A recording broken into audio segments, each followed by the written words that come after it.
Hello friends, welcome to Aarthi's kitchen. இன்றைக்கி நம்ம பார்க்க போகிற ரெசிபி ஒயிட் சாஸ் பாஸ்தா. வாங்க இது எப்படி பண்ணுறதுன்னு பார்க்கலாம்.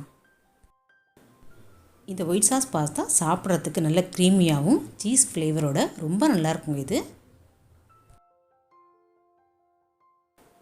முதல்ல பாஸ்தாவை வேக வைக்கணும். அதுக்கு 1 கப் பாஸ்தாவுக்கு 3 கப் தண்ணி ஊற்றி நல்லா கொதிக்க வச்சுக்கோங்க.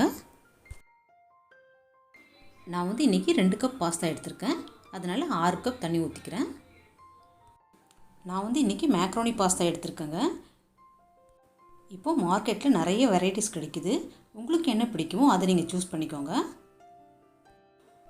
இப்போது இந்த தண்ணி நல்லா கொதித்தோடனே நம்ம பாஸ்தாவை சேர்த்து மூடி வச்சு ஒரு 5லேருந்து 7 நிமிஷம் வேக வச்சுக்கலாங்க.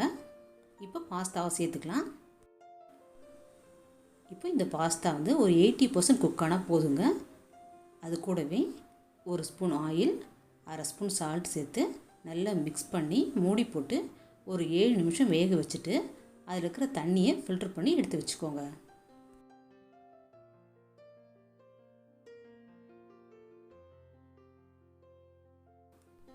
இப்போது 7 நிமிஷம் ஆயிடுச்சு. பாருங்கள், இந்த அளவுக்கு குக் ஆனால் போதும், ரொம்பவும் குக் ஆகக்கூடாது. இப்போ இதில் இருக்கிற தண்ணியை நம்ம ஃபில்டர் பண்ணி எடுத்துகிட்டு வந்துடலாம்.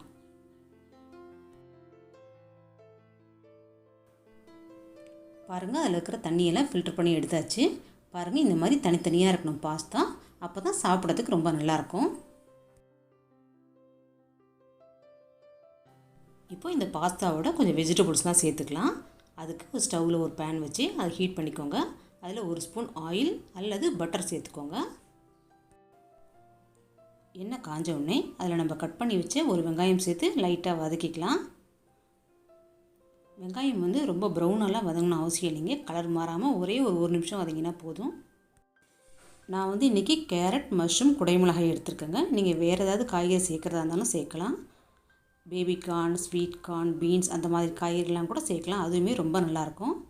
இப்போ கேரட் சேர்த்து வதக்கிக்கலாம். இந்த காய்கறிகள் எல்லாமே ஒரு நிமிஷம் வதங்கினா போதுங்க. இப்போ குடைமிளகாயும் சேர்த்து வதக்கிக்கலாம்.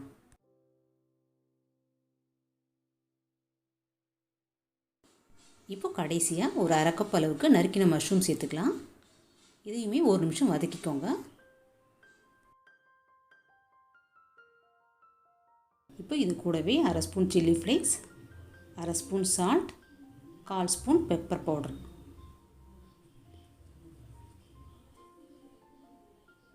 இது எல்லாமும் சேர்த்து லைட்டாக வதக்கிக்கோங்க. இதையுமே 1 நிமிஷம் வதக்கினா போதுங்க. மொத்தமாகவே 5 நிமிஷம் வதக்கினா போதும். காய்கறியோட கலர்லாம் மாறவே கூடாது, அந்த அளவுக்கு வதக்கிக்கோங்க.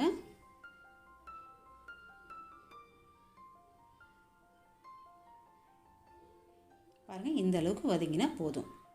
இப்போ இதை எடுத்து தனியாக வச்சிடலாம்.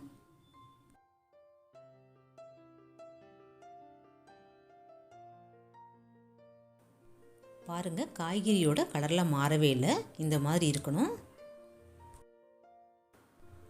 அடுத்தது ஒயிட் சாஸ் ரெடி பண்ண ஸ்டவ்வில் ஒரு கடாய் வச்சு அதை ஹீட் பண்ணிக்கோங்க. அதில் 4 டேபிள் ஸ்பூன் அளவுக்கு பட்டர் சேர்த்துக்கோங்க. இப்போ இந்த பட்டர் மெல்ட் ஆகட்டும். மெல்ட் ஆனவுடனே அதில் 1 ஸ்பூன் அளவுக்கு நல்லா நைஸாக சாப் பண்ண பூண்டு சேர்த்துக்கலாம்.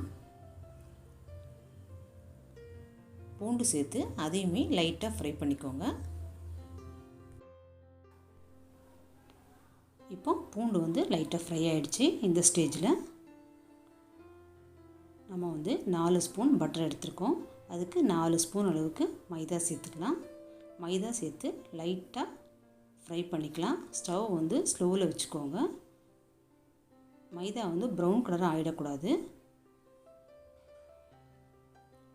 மைதா ஃப்ரை ஆகும்போது நல்ல ஒரு வாசனை வரும். அந்த அளவுக்கு ஃப்ரை பண்ணால் போதும். மைதா கலர் மாறிடக்கூடாது, அந்த அளவுக்கு ஃப்ரை பண்ணிக்கோங்க. ஸ்டவ்வை சிம்மில் வச்சு ஃப்ரை பண்ணுங்கள்.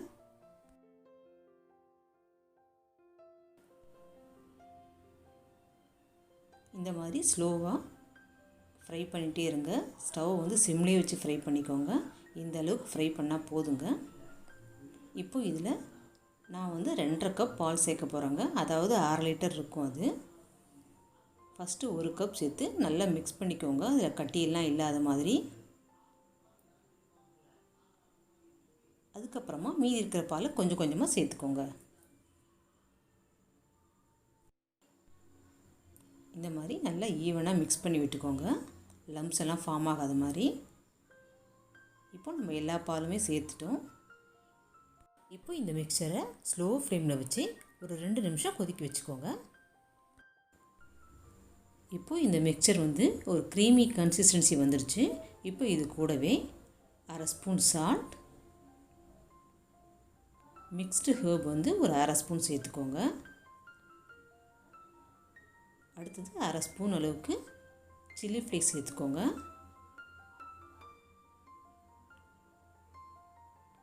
ஒரு 1/4 ஸ்பூன் அளவுக்கு பெப்பர் பவுடர் சேர்த்துக்கோங்க. இப்போ இது எல்லாமே சேர்த்து நல்லா மிக்ஸ் பண்ணிக்கோங்க. பாருங்கள் சாஸ் எப்படி நல்லா க்ரீமியாக இருக்குன்னு. இந்த மாதிரி இருந்தால் தான் நல்லா டேஸ்ட்டாக இருக்கும். இப்போ இது கூடவே 4 டேபிள் ஸ்பூன் அளவுக்கு துருவின சீஸ் சேர்த்துருக்கேன். இது வந்து ப்ராசஸ்டு சீஸுங்க. நீங்கள் வந்து மொசரல்லா சீஸ், செடார் சீஸ் எது வேணால் யூஸ் பண்ணலாம். இப்போ இதையுமே சேர்த்து நல்லா மிக்ஸ் பண்ணிக்கலாம். இந்த சீஸ் வந்து மெல்ட் ஆனால் தாங்க நல்லா டேஸ்ட்டாக இருக்கும். இப்போ சீஸ் வந்து நல்லா மெல்ட் ஆகிடுச்சு. இப்போ இது கூடவே நம்ம ஆல்ரெடி வதக்கி வச்ச காய்கறிகள் எல்லாத்தையுமே சேர்த்துக்கலாம். சேர்த்து நல்லா மிக்ஸ் பண்ணிக்கோங்க.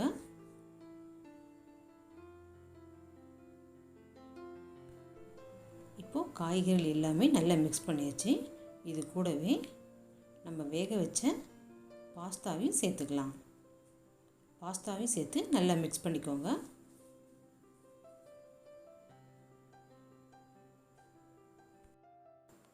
இப்போ இது எல்லாத்தையுமே நல்லா ஈவனாக மிக்ஸ் பண்ணி விட்டுட்டு ஒரே ஒரு முறை கொதிச்சா போதுங்க. நம்ம ஒயிட் சாஸ் பாஸ்தா ரெடி ஆயிடுச்சு. இப்போது நம்ம ஒயிட் சாஸ் பாஸ்தா ரெடி ஆயிடுச்சு. இதை வந்து சர்விங் பிளேட்டுக்கு மாற்றிக்கலாம். பாருங்கள் எவ்வளோ நல்லா க்ரீமியாக வந்திருக்குன்னு. நீங்களும் இந்த ஒயிட் சாஸ் பாஸ்தாவை ட்ரை பண்ணி பாருங்கள். கண்டிப்பாக உங்களுக்கு பிடிக்கும். இந்த ரெசிபி உங்களுக்கு பிடிச்சிருந்தா லைக் பண்ணுங்கள், ஷேர் பண்ணுங்கள், கமெண்ட் பண்ணுங்கள். மறக்காமல் ஆர்த்திஸ் கிச்சனை சப்ஸ்கிரைப் பண்ணி வச்சுக்கோங்க. Thank you.